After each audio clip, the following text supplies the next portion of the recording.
অথচ দেখান তো দেখি এরকম আরেকটা হাদিস যে নবী সাল্লাল্লাহু আলাইহি ওয়াসাল্লাম এভাবে সবাইকে নিয়ে নামাজের উপর মুনাজাত করেছেন। যদি না করেন বা প্রমাণ না হয় তো আমি কার অনুসরণ করার জন্য এটা করব? নামাজের পরে সম্মিলিত কোন মুনাজাত বেদাত। নবী সাল্লাল্লাহু আলাইহি ওয়াসাল্লাম জীবনও কোনোদিন করেন নাই সবাইকে নিয়ে এইভাবে দোয়া, যার যার তার। নবীজি সাল্লাল্লাহু আলাইহি ওয়াসাল্লাম জীবনে একটা নামাজেও সম্মিলিত মোনাজাত করেছেন কোন হাদিসে পাওয়া যায় না। তবে একাকী মোনাজাত করেছেন অর্থাৎ নামাজের পরে দোয়া দরুদ পড়েছেন, এটা অনেক হাদিস পাওয়া যায়। সালাম ফিরানোর পরে মুসল্লি যায় না, বইয়া খায়। এখনো শেষ নাই। হুজুর কি হয়েছে, বইরেছেন কেন? চালান, সামনে যান। যদি হুজুর কইতে পারে না মিয়া নামাজ শেষ, মুনাজাত কই।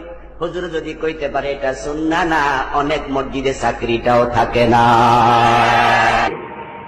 যে মোনাজাতটা আমাদের দেশে করা হয় সম্মিলিতভাবে একসঙ্গে হাত তুলে, এই ধরনের মোনাজাত নবী করিম সাল্লাল্লাহু আলাইহি ওয়াসাল্লাম করেন নাই। হাদিস দ্বারা প্রমাণিত নয় যে নামাজের পরে সকলকে নিয়ে একযোগে তিনি মোনাজাত করেছেন, এটা প্রমাণিত নয়। নামাজের শেষে সম্মিলিত মুনাজাত কি দিতেই হবে? কেউ যদি মনে করে দিতেই হবে তাইলে বিদআত হয়ে যাবে। বরং একটা কথা কি জানেন, এই সত্য উচ্চারণটা করলে অনেকে আমারে আহলে হাদিস বানিয়ে দিবে। সেটা হচ্ছে নামাজের পরপর এই সম্মিলিত দোয়ার কারণে নামাজের সালামের পরপর যে সুন্নত আমলগুলো আছে ওগুলো ছুটে যায়। ফরজ নামাজের পরে আমাদের যে সম্মিলিত মোনাজাতের যে প্রক্রিয়া বা আমরা যেটা হচ্ছে